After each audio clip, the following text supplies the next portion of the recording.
Okay, hi everybody. Welcome to Phil and Dave's Excellent Adventures. Just Dave here today. I'm talking about the movie A Man Called Otto. It's going to be a spoiler review, so if you are concerned about spoilers, I would suggest you go and watch the movie first before you watch this review. So, A Man Called Otto is Tom Hanks' newest movie. It's based on a book called A Man Called Ove by Fredrik Backman.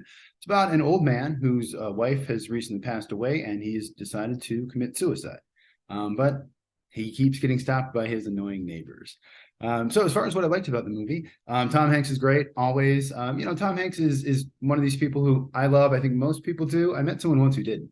But he's always very likable, and he frequently plays kind of the same character. And this one, I do think he's playing a little bit different. He's kind of doing a different voice. He's kind of got a gruffer kind of way of speaking than he normally does. And he kind of works as his old kind of grumpy guy. So I liked him a lot. I thought Rachel Keller in the flashbacks as his wife was great. She's got that perfect kind of look for that, girl next door kind of type. Definitely the kind of woman that I could see, falling in love with.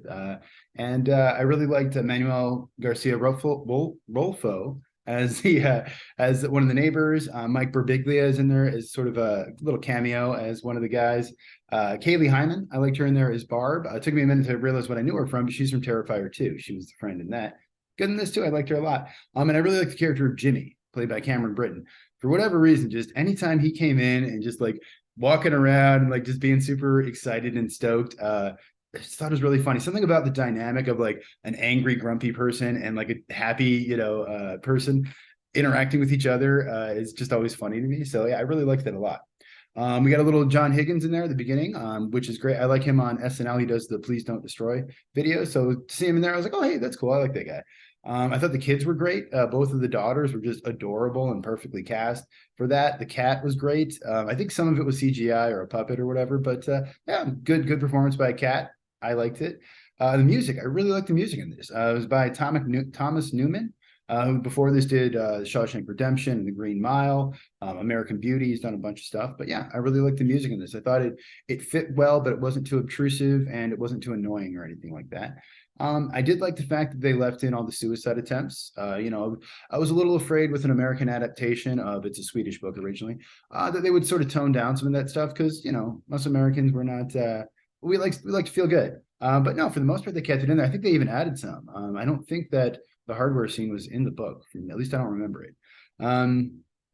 I really liked Marisol's reaction to finding out that Otto had an enlarged heart. It was really funny because he just burst out laughing and just can't stop because the idea that this very grumpy guy who seems to have no heart, in fact, actually has a heart larger than it should be, it's kind of funny. All right, I'll give it to you. And overall, I really think the comedy worked in this. There was some jokes that maybe didn't work for me, or I'd seen them in the trailer, so I kind of knew, but sure enough, people in the crowd were laughing. And I will say I saw it in a pretty packed theater. And I think that helped out a lot the experience because some of the jokes that, I see and I go, oh, okay, that's funny. But you hear somebody else laugh, it kind of makes you laugh. So like definitely added to the experience seeing it with a bunch of people. As far as what I disliked about the movie, kind of a nitpick, but there's way too many title cards at the beginning. There's I don't even know, 6 or 7 title cards, which is funny to me. I saw some like Playtone I know is Tom Hanks, but like it gets to a point where I'm like, all right, let's 2 or 3 title cards and then that's it, man. If you want to do more at the end, that's fine. But like get to the movie. You're like, it's kind of throwing off the flow of the movie a little bit for me when it's just like, okay, another title card, another title. Yeah, just like, come on. At first I didn't love Marisol. Mariana Treviño is the name of the actress. She just seemed a little over the top, a little too broad for me. Like honestly, initially I thought this person doesn't have any Spanish heritage at all. She's just doing an act. This is the thing, but no, I'm sure she does. But it did seem a little bit, and by the end I actually did like her a bit more. But at the beginning I thought she was just a little too much for me, which was like, okay, it's a little over the top. Dial it back a little bit.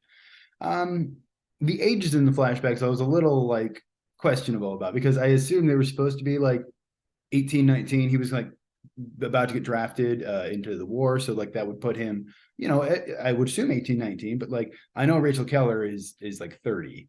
And the guy playing his son, who actually is his son, Truman Hanks, was 27 now. So he's probably 25, 26 when they filmed it. So maybe their ages aren't as far off as I thought, but just initially watching it, I'm going like, they're too old for what they're, and they did play the same characters later on. So it kind of makes sense to have them do that. But just my initial reaction was just, these people are not the age that they should be for this. I think maybe a little bit of an issue with Sonia, his wife Sonia's role in the story. Again, it didn't bother me. I did read the book. Actually, I really liked the book, so I knew what I was in for there. But I suppose you could argue that her character doesn't really do much, at least not in the story that we're hearing, other than kind of progress the plot. And there's always an issue when the woman's main focus in the story is to progress the plot or to help the main male character advance or something like that. It's a little, it bothers me a little bit. But that being said, we've got strong female characters in here, and Marisol and her daughters and stuff. So it's not, I don't know. It's always hard as a guy to look at stuff because most stories I enjoy are about men, and most of the stories we hear are. So like all of a sudden realizing that maybe I've been privileged. It's hard to acknowledge. So I don't know. So maybe they could have done a little bit more with her. The movie is maybe a little melodramatic, a little manipulative. And I mean, I guess all movies are at the end of the day. That's kind of what you're trying to do.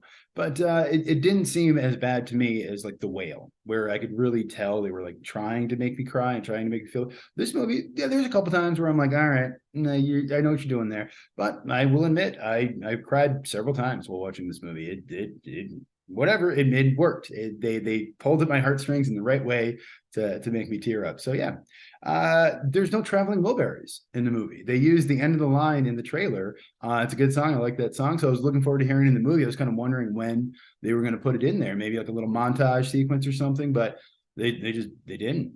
Instead, we got a song called Till You're Home, which I believe we heard two different versions of it. The first one was sang by some guy, and it was okay. I remember like hearing and trying to figure out who it was, if it was somebody who I knew, if it was like Damian Rice or somebody like that. But and then we hear it again. I believe it's the same song. And when I first heard it, I just thought, wow, this is terrible. The woman singing it is like warbly, kind of like Stevie Nicks goat like kind of singing, and I'm like, what is it? Why are we no? So I just immediately left because I just couldn't deal with it. It was really bad. And I found out later it was sung by Rita Wilson, Tom Hanks' wife. So that makes sense, because I can't imagine why anyone else would ever let her sing. It's not good. It's really pretty terrible. Honestly, I don't want to say ruin the movie, but like it's not a good way to end the movie with a terrible song, badly sung. Yeah. Other than that, movie is directed by a guy named Marc Forster. He's done a bunch of stuff. He did Monsters Ball, which won Halle Berry the Oscar, and I don't remember. He did Finding Neverland, which was with Will Ferrell. I really liked that movie. I'm sorry. He did Stranger Than Fiction with Will Ferrell. I really liked that movie. He also did Finding Neverland with Johnny Depp, which was okay. World War Z, which surprises me because it's so different. He did The Quantum of Solace, one of the James Bond movies, and The Kite Runner, which I haven't seen. But he also did Machine Gun Preacher, which was filmed at my friend Kevin's house. So that's just kind of funny. It's a movie with Gerard Butler. It's not very good. It's actually a pretty bad movie. And he hasn't done much since then. He did the Christopher Robin movie a couple years ago, and then this. It was written by David Magee, the screenplay, but it was based on the Fredrik Backman book and also the adaptation of that book, the Swedish film, by Hannes Holm. So a lot of hands in the pot there. And I feel like some of the changes from the book in this movie were from the Swedish film, like maybe the hardware scene and stuff, which may have been in the book. I don't remember. I read the book about 10 years ago, 7 or 8 years ago. So other than that, like I said, Truman Hanks does show up as young Tom Hanks. And the funny thing is, when they first showed him, I thought, well, this guy doesn't look anything like Tom Hanks. Why did they get Colin Hanks? Colin Hanks looks a lot like Tom Hanks. They could have got Colin Hanks in there. Maybe he's a little old, but like, man, it would have been great to have a young Colin Hanks in there playing a young Tom Hanks. And then found out later that was not Colin Hanks, but that was Truman Hanks, which is his other son. And he's okay, I guess. Again, it just didn't look that much like him. I mean, kind of, but like I feel like they could have got someone who looked more like him, maybe. I don't know. Like I said, there are some changes from the book. The biggest one, of course, being the book is set in Sweden, and this movie is set in Pittsburgh.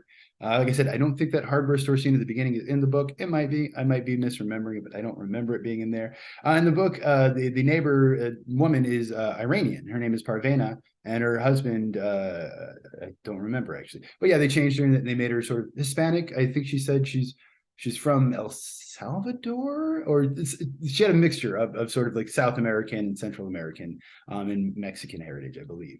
So they changed that there. They changed the kid. There's a trans kid, a kid who's trans in this, and in the book, the kid was. Well, actually, no. In the book, it was two different people. There was a kid, and then there was his friend who was gay. And then Otto ends up making friends with the gay kid, letting him stay on his couch and sort of doing it. And this one, they sort of combined the two characters whose names in the books were Mersad and Adrian. They made him into one character named Malcolm, and they, instead of making him gay, they had him made him a trans character, which makes sense. I think it's a reasonable adaptation, and gay people are generally more accepted now than they were when the book was written 10 years ago. So I think it's an update that sort of makes sense. Absolutely. They did sort of cut out the whole thing in the book about the fire and a lot of the stuff with his dad, which again, I actually think kind of makes sense. They wanted to focus more on the relationship between him and his wife.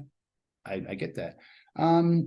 Other than that, it did remind me a little bit of, there's a Ricky Gervais show called Afterlife, which has kind of a similar premise. Like, his wife is dead, he wants to kill himself, but he ends up staying mostly because of his dog and for like other things like that. Of course, that came out well after this book and the Swedish movie. So if anything, he was the one taking on after them and not the other way around. I will say, like I said, it's very easy to be cynical and jaded and not like this movie, and to just, kind of sit there and go, okay, they're trying to manipulate me. They're trying to make me feel whatever. But for me, for whatever reason, it worked. I felt like watching this movie was like a warm blanket, or like a cup of hot chocolate on like a cold night. It was just comforting and nice, like a warm bath, like a comfortable sweater. Like I enjoyed it. I thought it was really fun. So the box office in this movie it's not doing great so far, but it hasn't really released wide. I think 2 weeks ago it came out in just like 4 theaters in New York and LA, and then last week it expanded into a couple hundred theaters, 500 or 600, I think. I think next week is when it's going to go wide, so we'll see. Right now it's only sitting at about $12 million worldwide. That being said, though, when I went to see the first showing at 10:30, it was sold out. Pretty much. There was only 3 or 4 empty seats, and I didn't want to sit there. So I went to a later showing at like 12:30, and it was, again, pretty much sold out, except maybe the front row. But I was sitting next to strangers, basically, watching the movie. So I assume the movie is going to do well once it finally opens wide. We'll see. There's a lot of older people there in the crowd when I went, I noticed. So they're doing this kind of staggered release thing, which is common. I think they wanted to get it out before the end of the year, so it was still eligible for Oscars and all that kind of thing. And this is another one, much like The Whale, where there's a big difference between the critic score and the audience score. So the time of the recording for this, the critics score for this on Rotten Tomatoes is 68%. Not bad, but but the audience is 97%. So it's another big one where I think critics see more movies than regular people do, and they're a little more cynical. They're a little more discriminating, I guess. But in this case, I side with the audience. I think the movie was great. I didn't see a lot of the cynicism. I think of the kind of criticism I've seen from the movie, it was like just either that it was a little too nice or sweet, or too much heart, and not as not as sort of harsh as the original book or the Swedish movie. And then some people just being upset that why did they remake the Swedish movie? Well, they remade the Swedish movie because most people didn't see it. Although it was the most successful foreign language film of 2016 in the United States, I believe, but still, I get why you want to remake it with Tom Hanks. It makes sense to me. So yeah, as far as my score on this one, I'm gonna give it an 8 out of 10. I really liked this movie. I think it was good, and it really, for what it's supposed to be, which is a feel-good, family-friendly kind of movie, I think it succeeded. But if you saw the movie and you thought differently, or you thought the same, let me know what you think of it down in the comments below. Thank you so much for watching. Hope you have a great night, and I will see you here again next week.